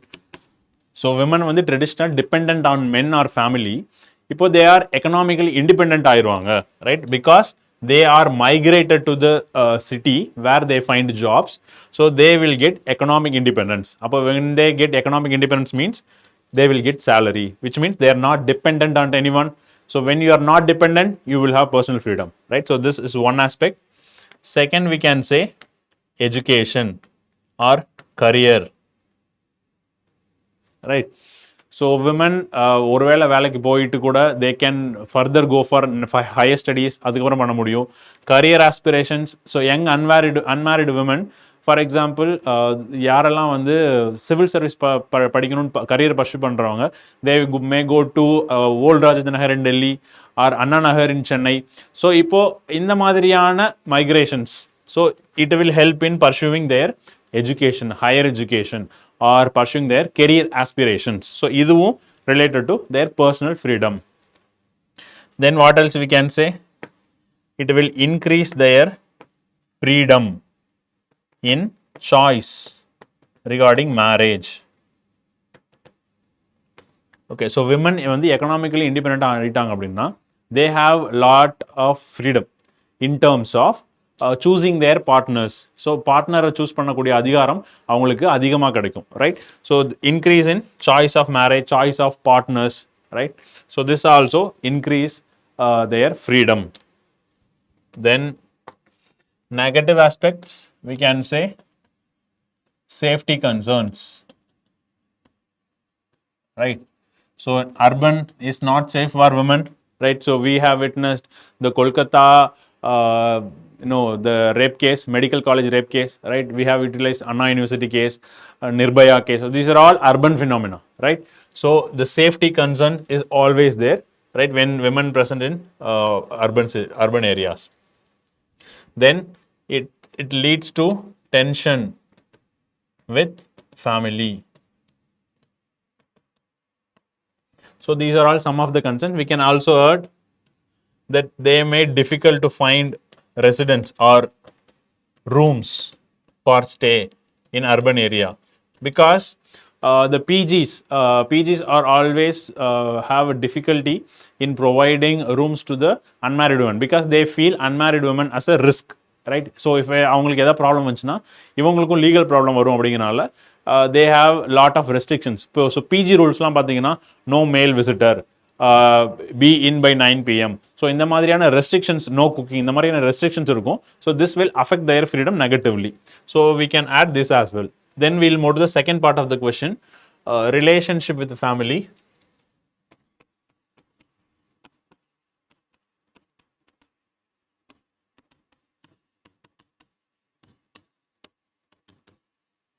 Okay, so how this positively impacts. So relationship with family. So women வந்து economically independent இருக்காங்க, they are doing some job in urban areas அப்படின்னா they will have greater say in family. So traditionally women do not have any say in the decision making of the family, right? So decision making will be made by the men generally, right? So இப்போ women வந்து economically independent இருக்காங்க அப்படின்னா so they will have a greater say in family, right? We can also say reverse dependency. So these are all keywords, reverse dependency. So why we are utilizing these terms?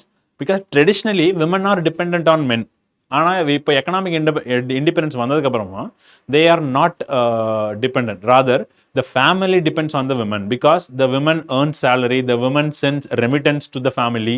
So அப்போ ஃபேமிலியே இவங்களால தான் run ஆகும். So I think around 1985 மனதில் உறுதி வேண்டும் அப்படின்னு ஒரு படம் வந்துச்சு. ஸோ சுஹாசினி நடித்த படம். So it's typical example of this. So how a woman finds job, she was a nurse, so how she finds job in a city and she sends money back to her family. So அப்போ ஃபேமிலியில் நடக்கக்கூடிய எல்லா டெசிஷனையுமே she will only make. அப்போ she has a greater say in the family control, right? So அந்த படம் வச்சிருந்த ஞாபகம் வந்தாலும் we can easily write answer to this question. But anyway, reverse dependency. So she's women வந்து not dependent on family for anything, rather the family is dependent on the women. That is why we call it as reverse dependency, right? We can also say positively that adoption of culture. For example, positively we can say since women are economically independent, women may have a greater choice in marriage. நம்ம முன்னாடியே பார்த்தோம், women has greater choice in marriage and personal freedom. அந்த மேரேஜில் ட்ரெடிஷ்னலாக ஃபேமிலியில் women இண்டிபெண்டாக இல்லைன்னா cost based மேரேஜாக தான் இருக்கும். அது வந்து ஒரு எண்டோகேமி மேரேஜாக இருக்கும். ஆனால் இப்போ விமன் வந்து எக்கனாமிக்கல் இண்டிபெண்டாக இருக்கனால கிரேட்டர் சே இருக்கனால டெசிஷன் மேக்கிங் பவர் இருக்கனால she might go for intercaste or even inter religion marriage, right? ஃபேமிலிக்கு வேறு ஆப்ஷன் இல்லை, since the family is dependent on the women, so now they have to accept. So this in a positive way promotes intercaste marriages. So adoption of different culture, we can say intercaste marriage or interreligion marriage. Okay, so idhula edavadhu negatives, relationship with family. Okay, there are some negatives as well. So one, clash with family. So the traditional family who do not agree for women to have greater say in the family. நீ எக்கனாமிக்கலாகவே இண்டிபெண்ட்டாக இருந்தாலும் family சொல்கிறது தான் கேட்கணும் அப்படின்ட்டு இன்னமும் சில traditional families இருப்பாங்க. So it will lead to clash with the family as well as her autonomy despite having economic independence, right? Then we can talk about the intergenerational conflict. Intergenerational conflict, அதாவது தாத்தா பாட்டிகள்லாம் அப்போஸ் பண்ணுவாங்க. Then we can talk about safety concerns. So women வந்து சிட்டியில் அதிக நேரம் வேலை செய்கிறாங்க. For example late நைட்டாக வீட்டுக்கு வராங்க, ஆஃபீஸ் லேட்டாக முடியுது, இல்லை லேட் நைட் பார்ட்டிக்கு போயிட்டு வராங்க. ஸோ இந்த மாதிரியான விஷயம் எல்லாமே வந்து will have a negative relationship with the family. So these are all some of the aspects, right?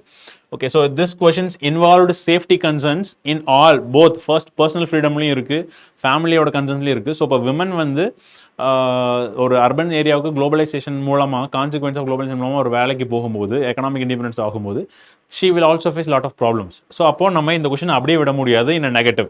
So we should also write the government schemes in this regard for promotion of women safety. What we can say?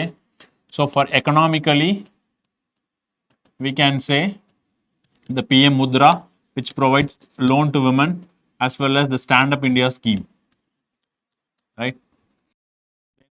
Essential purpose, even the Tamil Nadu government has working women's hostel to promote safety. Okay, so working womens hostel தமிழ்நாட்டில் வந்து Thozhi hostel அப்படின்னு சொல்லுவாங்க. So இந்த மாதிரியான working womens hostel வந்து safe residence உமனுக்கு கொடுக்கும், right? So அவங்களுக்கு பிஜி பார்க்குற ப்ராப்ளமும் இருக்காது. Then we have CCTV cameras in the buses, right? Or other safety measures like the pink patrolling.